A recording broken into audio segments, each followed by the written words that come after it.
Hi, I'm Kaisha Young. And I'm Mungo. Welcome to the Monday Night Roar. Thanks for tuning in. We have your latest news, entertainment, and sports. All that and more coming up on the Monday Night Roar.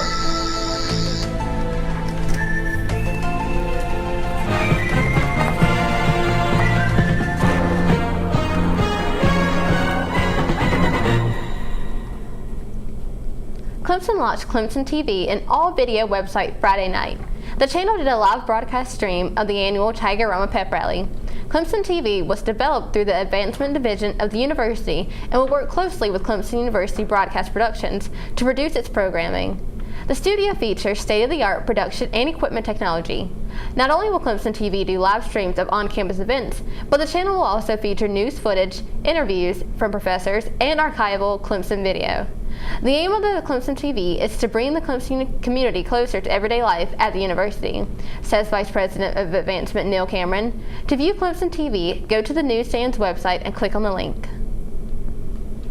Rap artist Chitty Bang was escorted off stage last Friday night when the homecoming concert became unruly. The issues reportedly began when someone stepped up on stage mid-concert to announce homecoming news. Someone threw a bottle at the announcer, and after Chitty Bang admonished the crowd and tried to start his most famous song, the rapper was escorted off stage and the concert ended. According to his Twitter, Chitty later arrived at 356 downtown to hang with the students. Clemson University officials, Tiger Band directors, alumni, and friends dedicated the John H. Butler and Bruce F. Cook Tiger Band Plaza at Saturday's game. The plaza was made to honor the two former Tiger Band conductors. With this new plaza, the Tiger Band outdoor facility becomes the top college marching band rehearsal space in the nation. The renovations took 5 years of planning, designing, and construction. The project was paid for with more than $1 million fundraised dollars. The plaza is complete with a paved pathway to the Brooks Performing Center for the Arts to the practice field. It also has inspirational quotes etched into markers every 5 yards, similar to the football field. Now let's check in with Gabby for sports. Welcome to this week's Spectacular Sports. This week, Clemson held Syracuse at homecoming, beating them 16-6. The defense ran most of the game with a little touch of the offense, in which we saw the second half of the game. It was the turnovers that really hurt the Tigers. The Tigers had 3 turnovers in the first half of the game, helping to put Syracuse in the lead 6-3. Stout threw an interception early in the Syracuse territory, and we also saw a fumble from C.J. Davidson. After the defense was able to hold the Orange to another punt, Stout fumbled the ball again. Despite their rough first half, the offense was able to step it up the second. Wayne Gallman had an excellent game, carrying the ball 28 times for 101 yards. The defense also showed out most of the game. The Tigers were able to hold Syracuse to 170 yards. Syracuse was 3 for 16 on third downs. The defense knew they had to take control after being down at halftime with 3 turnovers on their back.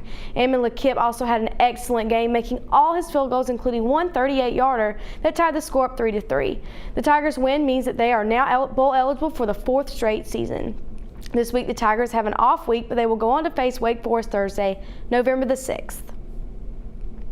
The Carolina Gamecocks faced the Auburn Tigers this week at Auburn. Auburn was able to get the win over the Gamecocks after a head-to-head battle most of the game. The Gamecocks finished with 535 yards, including 127 receiving from Cooper and 173 all-purpose from Davis. It was right at the end of the game that really kept the fans on the edge of their seat. With Auburn up and only seconds left on the clock, Gamecocks Dylan Thompson threw a Hail Mary into the end zone to try and bring the Gamecocks to their victory. The ball was intercepted by the Auburn Tigers in the end zone as the time expired. The Gamecocks now have 3 consecutive losses in the SEC. The Gamecocks will go on to face Tennessee in Columbia this Saturday. The big upset we have for this week would have to be number 23 LSU and their defeat against number 3 Mississippi this Saturday 10-7. Bo Wallace, quarterback for Mississippi State, threw an interception at the 1 with only 2 seconds left to play, giving LSU Tigers their upset against the Rebels. LSU finished with 264 yards rushing against the defense. Bo Wallace was 14 of 33 for 176 yards. Wallace was sacked twice by the Tigers defense. That's all I have for your sports. Now back to you guys. Thanks, Gabby. Here's a big question for the football season. Do they even check tickets anymore? The students on the Hill got quite the surprise when a squirrel managed to wander the area. The infamous rodent terrorized students for a while before a brave student picked up the squirrel and carried it out of the stadium. The Clemson squirrels are everywhere. What will they do next? Monday Night Roar will keep you updated on all of their squirrely activities. Meanwhile, a deer wreaked havoc in the horseshoe this today, actually, scaring students and running into things. The buck ran through the Wendy's cul-de-sac, crashed into the doors of Hendrix, fell down a while, and then ran away. The animals of Clemson are quite talented. Sarita Acker, the Director of Women in Science and Engineering, or WISE, won Women of Color magazine's College Level Promotion of Education Award on Friday in Detroit. WISE supports female engineering and science majors.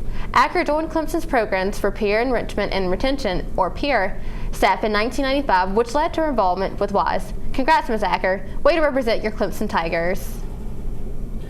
The United States is working hard to contain the virus Ebola, and although it's been mostly successful, there have been some cases. However, one nurse feels that she was treated unfairly for possibly having the disease. Casey Hickox, a nurse of Doctors Without Borders, tested negative for Ebola once she returned to the United States, but is still being kept in quarantine. She says that she feels like, quote, her basic human rights have been violated, according to BuzzFeed. Although she did test negative, Hickox could still potentially test positive for Ebola. As of today, Hickox will be removed from quarantine. NYU students Hannah Deradinwala and Samir Go have co-founded a nonprofit organization called Transformation. The organization's aim is to tackle inequalities in food access by creating partnerships between corporations with food surpluses and social institutions, such as homeless shelters, that are in need. When huge corporate events and functions have leftover food, an app the duo created will locate nearby institutions in need. Then the leftovers will be transported to those institutions. The two have received much recognition for their commitment to positive change. I decided I don't want to wait until I graduate to start making a difference. I wanted to get involved today, says Go. Now let's check in with Katie for her package on homecoming weekend. 100 years of homecoming. Clemson fans from across the nation have gathered in the small town of Clemson, South Carolina, to celebrate the university that binds them together. For schools all around the country, homecoming is a welcome tradition. At Clemson, it means even more. This year, we celebrate the 100th anniversary of Clemson University homecoming with activities for alumni, students, and children. A major attraction for returning alumni are the homecoming floats built on Bowman. And though they may draw to mind a parade, these things are way too large to actually move. Students from Greek organizations all over campus spent the past week building these massive floats at almost every hour of the day. This year's overall winner was Sigma Nu and Kappa Kappa Gamma, whose float depicted a water-sporting tiger. Another Clemson alumni tradition is tailgating before home football games. For many, it is a weekly occurrence, but for some, the one trip back to Clemson a year means the world. Just the atmosphere, the pageantry, the football, and the family atmosphere. Stevie's first game, my son, and I haven't been probably in 8 years back to a game, so came back and hang out with some friends. All this tailgating and excitement can only mean one thing: game time in Death Valley. For the 100th anniversary of Clemson homecoming, the Tigers took on the Fighting Orange from Syracuse University. The crowd was roaring, and the Tigers were ready to take home a victory. The Tigers had a rough start to the game, giving up 6 points to the Orange throughout the first half. The team struggled to complete plays, though they ran the ball down the field with determination. Tiger fans were much more pleased with their performance in the second half, where the team did not allow any points by Syracuse and brought home 2 field goals and a touchdown to secure the game. For students, alumni, and fans, the win meant more than just a 6-2 ranking. A win meant another reason to join their fellow Tigers on the field to sing the alma mater and cap off an exciting homecoming weekend. Thanks, Katie. User O is the name on the popular website Reddit asked a question recently. Fast food workers of Reddit, what should we not order at your restaurant and why not? The answers range from disgusting to decent. One Starbucks worker advised users not to order anything from the so-called secret menu. Instead, just list out the ingredients of the secret beverage that you want. A supposed Panera worker advised not to order pasta. It's all microwaved. Instead, order sandwiches and salad. Now, this Reddit thread could be all speculation, but it is nice to hear some inside knowledge once in a while. When Tejas Shrashti, Alex Smith, and Mike Gear met in NU Vention Energy, an entrepreneurship course at Northwestern University, they were asked to invent a product for the sustainable energy or clean tech industry. What they came up with may very well change the energy conservation frontier. The 3 PhD students created Ampy, a small square wearable device that captures energy from human motion and turns it into a portable charger for a phone or any other USB-powered device. According to Trusty, for every 10,000 steps of walking, 1 hour of biking, or 30 minutes of running, Ampy can generate enough energy to charge a smartphone for 3 hours. A woman was searching for plus-size Halloween costumes on the Walmart website when she stumbled upon a section on their Halloween page called Fat Girl Costumes. The page contains many of the same outfits from the women's plus-size section. Reports assume that this was the ill-advised development joke that was never removed from the final product. Although many people have noticed the glaring error, as of 11 a.m., only one person who complained has received a Twitter response from Walmart that reads, quote, "Your comments and suggestions are important to us and help make Walmart even better. Thank you." The website page was taken down at around 11 a.m. and an official apology has since been released. A report detailing the academic and athletic scandal that has lingered over the University of North Carolina at Chapel Hill has raised a number of questions and eyebrows. An investigation found that more than 3,100 athletes and everyday students took bogus classes in the formerly named African and Afro-American Studies Department for nearly 2 decades, which resulted in artificially high grades. Almost half the students enrolled in these false classes were athletes. The long-running scandal started with an NCAA investigation into improper benefits for football players in 2010. University Chancellor Carol Folt says 4 current campus employees will be fired and 5 others are facing disciplinary reprimand. The school also is taking a number of administrative steps to prevent a repeat incident. Now let's check in with John Oliver and Freddie Krueger for entertainment and movie news. All you Honey Boo Boo fans are not going to like this story. TLC confirmed that they are canceling the program after Honey Boo Boo's mother was caught dating a convicted pedophile.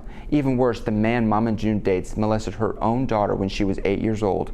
I still cannot wrap my head around this awful story and hope everyone affected is getting the proper help they need. I guess television executives are just in the canceling mood this week because Manhattan Love Story will no longer appear on viewers' television sets. ABC says low ratings attributed to the show's cancellation. The network will replace Tuesday night's slot with the show Selfie starting November 4th. Kelly Osbourne permanently remembers Joan Rivers by getting a tattoo.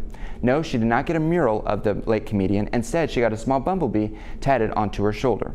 Osbourne posted a picture of the tattoo on Instagram with the caption, "The bee was a creature that defied and beat the odds. A miracle. Thank you for being my miracle, Joan Rivers."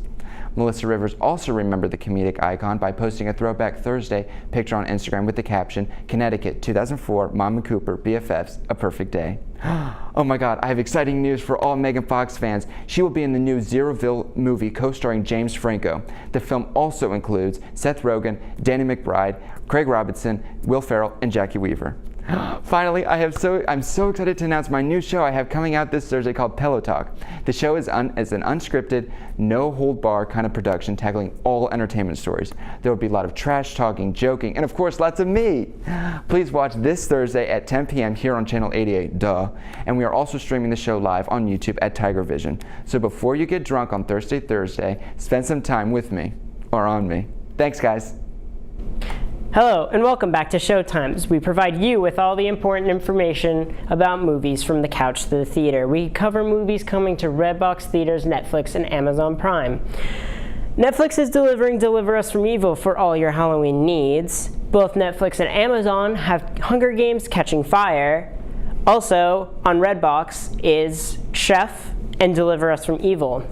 In theaters this week is Nightcrawler, starring Jake Gyllenhaal playing a photographer who takes photos of accident murders and other various crimes in order to make some bank. Still in theaters for those who haven't caught these gems are Ouija, a scary movie based around a Ouija board and some stupid teenagers. Fury, a more serious version of Inglourious Bastards. The Best of Me, a Nicholas Sparks book adaptation if you probably want to cry. That's all. Thank you for tuning in. Watch next week for more updates. Thanks, guys. The Canadian Broadcasting Company has fired popular radio host Jian Ghomeshi for alleged sexual assault, the Globe and Mail reports. Ghomeshi ran the popular arts radio show Q on CBC Radio 1. The CBC did not give any specific reasons why they fired Ghomeshi, but several women have come forward to various news organizations claiming that Ghomeshi became violent with them during sex without their consent. Ghomeshi denies these allegations and claims that he will sue the CBC for $50 million. An Iranian woman convicted of murder, a killing many human rights groups deemed self-defense against a rapist, was hanged Saturday. Rehana Jabari was sentenced to death for the 2007 murder of Morteza Abdullahi Sarbandi, a former employee of Iran's Ministry of Intelligence and Security. Jabari's execution was originally scheduled for September 30th, but got postponed. The delay may have been in response to the public outcry against the execution. Jabari was held in solitary confinement without access to her lawyer and family for about 2 months. She was reportedly tortured during that time. Our hearts go out to Jabari and those impacted by her death. Thousands of Iranians are also protesting the recent acid attacks on Iranian women in the city of Isfahan. Around 2,000 people marched in the streets, demanding action. Acid is being thrown at women who are dressed immodestly according to Iranian standards. Gangs affiliated with the Iranian regime have thrown acid at 8 to 9 women. The attacks have left some of the women blinded, disfigured, and even burned. Mexico's Guerrero state must now find a replacement after the governor effectively stepped down due to criticism about the growing political crisis over a mass kidnapping of students. Governor Angel Aguirre asked for a leave of absence on Thursday to focus on solving the case of the missing students. Critics say the governor didn't act quickly enough in the days after the 43 students went missing last month. However, he claims he did all he could to find the students. Mexican authorities are offering a reward of nearly $5 million for information leading to the students and solving the case. Tunisia had its first democratic election since 2011 after overthrowing dictator Zine El Abidine Ben Ali. Tunisians are voting for which groups will sit in their 5-year, 217-seat parliament. The largest group will represent the government, and presidential elections will occur in November. So far, the elections seem to be active and fair. An Egyptian court has sentenced 23 activists to 3 years in jail for breaching a controversial protest law. The activists include Yara Solomon and Sana Seeb, who are both prominent civil rights campaigners. The defendants were accused of holding an illegal demonstration way back on June 21st to call for the release of detainees and the annulment of the protest law itself. In addition to the sentence, the duo are also being fined $1,400. And now for weather from James. Thanks, guys. Let's take a look at your weather for the rest of the week. As you can see, tomorrow it is going to be very warm, a high of 81, low of 58, but after that it's going to cool down considerably for the rest of the week. We're going to see highs in the 60s and 70s, not very warm. It's going to cool down to a cold 42 degrees on Halloween night, so you better wear your long underwear if you want to go trick-or-treating, because it's gonna be cold. Not much of a chance of rain for the rest of the week, about a 30% chance on Wednesday, but we shouldn't worry about that too much. Now, taking a look outside your window right now, it is clear outside. It's a warm 69 degrees. Winds out of the north at 3 miles per hour, so there's a little bit of a breeze, and it's not very humid outside, only 47%. Taking a look at your radar, there is nothing in your radar, probably won't be until Wednesday, so that should be good. I forgot my joke.